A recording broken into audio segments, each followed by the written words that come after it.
सुप्रभात। आज मैं आपके सामने कक्षा 4 की हिंदी की पाठ्य पुस्तक रिमझिम के दूसरे अध्याय जैसा सवाल वैसा जवाब का दूसरा भाग लेकर उपस्थित हूँ। जैसा कि हमने पहले भाग में पढ़ा था, ये कहानी बादशाह अकबर और उनके एक दरबारी बीरबल के विषय में है। तो बीरबल को बादशाह अकबर के ही दरबार के एक अन्य दरबारी ख्वाजा साहब दरबार से बाहर निकलवाना चाहते थे और इसके लिए उन्होंने बीरबल से 3 सवाल पूछने चाहे थे और बीरबल ने अकबर को ये जवाब दिया था कि वो इन सवालों का उत्तर ज़रूर देंगे। और तब ख्वाजा साहब ने अपने तीनों सवाल लिखकर अकबर को दे दिए थे। और अब आगे देखेंगे। अकबर ने बीरबल से ख्वाजा का पहला प्रश्न पूछा कि संसार का केंद्र कहाँ है।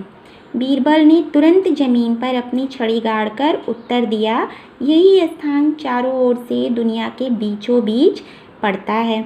यदि ख्वाजा साहब को विश्वास ना हो तो वह फीते से सारी दुनिया को नापकर दिखा दें कि मेरी बात गलत है। यानी कि ख्वाजा सरा ने बीरबल से अपना पहला प्रश्न ये पूछा कि इस संसार का केंद्र कहाँ है। केंद्र यानी बीच का स्थान, संसार के बीच का स्थान कहाँ है। और इस सवाल के जवाब में बीरबल ने ये उत्तर दिया कि उन्होंने अपनी छड़ी को ज़मीन पर एक जगह टिका दिया यानी गाड़ दिया और कहा कि यही जो स्थान है ये चारों ओर से दुनिया के बीचों बीच का स्थान है। और अगर ख्वाजा साहब को मेरे इस उत्तर पर, मेरी इस बात पर विश्वास ना हो, शक हो, तो वो एक फ़ीता ले। फ़ीता यानी नापने वाला टेप है ना, मीटर, जो आपने दर्जी के पास देखा होगा। तो ख्वाजा साहब वो टेप ले लें, दर्जी वाला फ़ीता ले लें और पूरे संसार को नाप कर देख लें।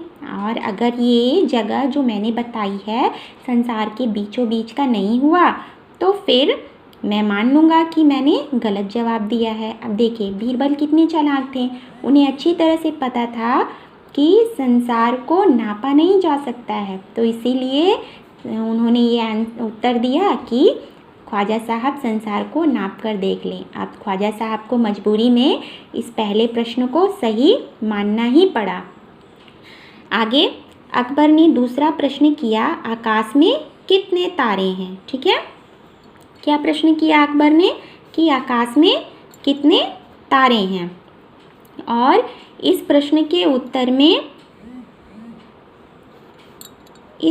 उत्तर में बीरबल ने एक भेड़ मंगवाकर कहा, इस भेड़ के शरीर में जितने बाल हैं उतने ही तारे आसमान में हैं। ख्वाजा साहब को इसमें संदेह हो तो वे बालों को गिनकर तारों की संख्या से तुलना कर सकते हैं। ठीक है, तो पहला प्रश्न क्या पूछा उन्होंने कि संसार का केंद्र कहाँ है, और दूसरा प्रश्न ख्वाजा साहब ने ये पूछा कि आकाश में कितने तारे हैं। अब देखिए ये प्रश्न ही ऐसा है जो आपको परेशान करे। भला आकाश के तारे कोई गिन सकता है? नहीं ना। तो इसीलिए बीरबल ने भी इस अजीब से प्रश्न का अजीब सा ही जवाब दिया। बीरबल ने कहा कि आप एक भेड़ को बुलाइए और उस भेड़ के शरीर में जितने भी बाल होंगे वो गिनकर आप देखिए और उसको जितने बाल होंगे उसको गिनने के बाद आप आकाश के तारों को गिनिए, उतनी ही संख्या दोनों की होगी। यानी जितने भेड़ के शरीर में बाल होंगे उतने ही तारे आकाश में भी होंगे। और इस तरह फिर अकबर ने तीसरा सवाल किया कि संसार की आबादी कितनी है। और बीरबल ने क्या कहा? बीरबल ने कहा जहाँ पना संसार की आबादी पल पल घटती बढ़ती रहती है, क्योंकि यहाँ हर पल लोगों का मरना जीना लगा ही रहता है। सभी लोगों को एक जगह इकट्ठा किया जाए तभी उनको गिनकर संख्या बताई जा सकती है। यानी कि बीरबल ने ख्वाजा सरा के प्रश्न का ये उत्तर दिया कि बादशाह, संसार की आबादी कभी एक जैसी नहीं रहती, कुछ लोग मरते हैं तो कुछ नए लोग पैदा भी हो जाते हैं, तो इस तरह आबादी हमेशा घटती बढ़ती रहती है। तो अगर सभी लोगों को आप एक जगह बुला दें, यानी संसार के जितने भी लोग हैं उनको अगर आप एक जगह बुला दें तो मैं उनको गिनकर अभी सही जानकारी आपको दे दूँगा। बादशाह तो बीरबल के उत्तरों से संतुष्ट हो गया, लेकिन ख्वाजा साहब नाक भौं सिकोड़कर बोले, गोल मोल जवाबों से काम नहीं चलेगा जनाब। तो बीरबल के दिए गए इन तीनों उत्तरों से बादशाह बिल्कुल खुश हो गए। उनको संतोष हो गया कि बीरबल ने सही जवाब दिया है। लेकिन ख्वाजा साहब को तो भाई ये बात माननी ही नहीं थी और उन्होंने कहा कि नहीं, ऐसा गोल गोल जवाब देने से काम नहीं चलेगा।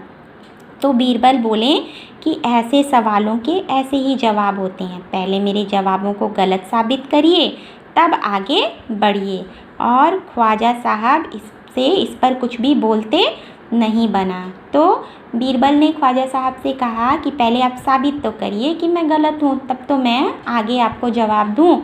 लेकिन ख्वाजा साहब बीरबल को गलत साबित करने के पक्ष में कुछ भी बोल ना पाए, और जब वो कुछ बोल ही नहीं पाए तो कहानी यहीं ख़त्म हो गई और लोगों को एक बार फिर बीरबल की बुद्धिमानी का लोहा मानना पड़ा और बीरबल ने एक बार फिर से बादशाह अकबर का दिल अपनी बुद्धिमानी से जीत लिया।